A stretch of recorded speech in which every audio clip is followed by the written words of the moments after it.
নমস্কাৰ, জোনাক এডুকেশ্যনলৈ আপোনালোক সকলোকে পুনৰবাৰ স্বাগতম জনালোঁ।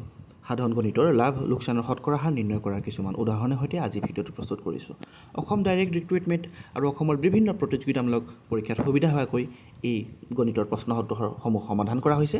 লগতে খুব কম সময়ৰ ভিতৰতে কিছুমান গুৰুত্বপূৰ্ণ তথ্যৰে এই ভিডিঅ'টো সন্নিৱিষ্ট কৰিছোঁ। আশা ৰাখিছোঁ জোনাক এডুকেশ্যন চেনেলটো আপোনালোকে ছাবস্ক্ৰাইব কৰি ৰাখিব, লগতে কাষত থকা বেল আইকনটো প্ৰেছ কৰি ৰাখিব। এটা পুতলাৰ বিক্ৰীৰ মূল্য 480 টকা। যদি দোকানীজনীয়ে 20% লাভ কৰে তেতিয়া পুতলাটোৰ কিনা দাম কিমান হ'ব? আমি প্ৰথমে কিনা দামৰ সূত্ৰটো লিখি ল'ব লাগিব, যিহেতু আমাক প্ৰশ্নত কিনা দাম ওলাবলৈ কৈছে।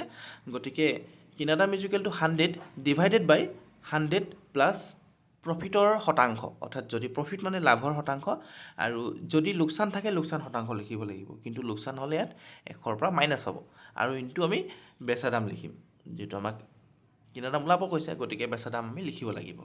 গতিকে বেচা দাম আমি প্ৰথমে লিখি ল'ম। সূত্ৰটো সদায় মনত ৰাখিব, এই সূত্ৰটো বহুত ইম্পৰ্টেণ্ট হয়। তাৰপৰা আমি ইয়াত কি কৰিম, আমি এতিয়া মেইন সূত্ৰৰ যিখিনি নাম্বাৰ আছে নাম্বাৰখিনি বহাম।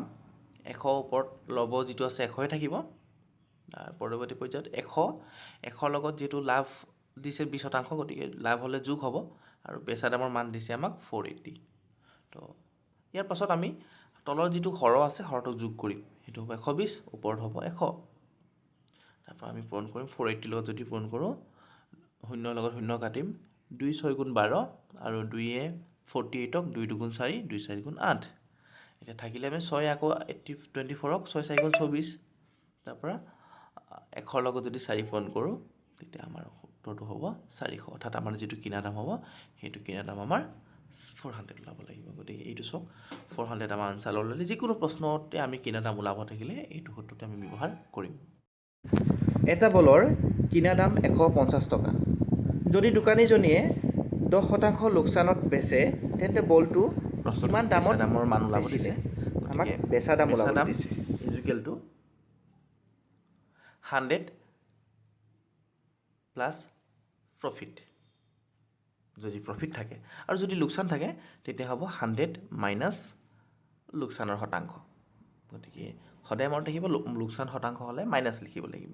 তাৰ পাছতে আমি কিহেৰে হৰণ কৰিম, এই গোটেইকেইটা সংখ্যাক আমি 100ৰে অৰ্থাৎ 100ৰে আমি হৰণ কৰিম। তাৰপৰা আমি ছাইডত লিখিম আমি যিটো পূৰণ কৰিম, সেই পূৰণ কৰা মানটো হৈছে কিনা দাম। যিহেতু বেচা দাম ওলাব থাকিলে কিনা দামে পূৰণ কৰিম, সদায় মনত থ'ব। গতিকে কিনা দাম আমি লিখি ৰাখিম।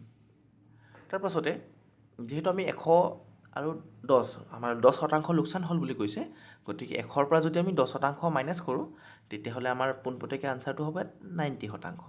আৰু পিছত লিখিম আমি 100 আছে, কিনা দামৰ মানটো আমাক প্ৰশ্নত দিয়াই আছে যে কিনা দাম আছে 150 টকা, আৰু শূন্যৰ লগত যদি শূন্য কাটিলোঁ, ওপৰৰ 90 শূন্যৰ লগত 10 শূন্য কাটিলোঁ, এতিয়া 9 আৰু 15 যদি হৰণ কৰোঁ 5 9 গুণ 45 5, আৰু 9 গুণ 9 10 11 12 13। গতিকে আমাৰ শুদ্ধ উত্তৰটো হ'ব 135।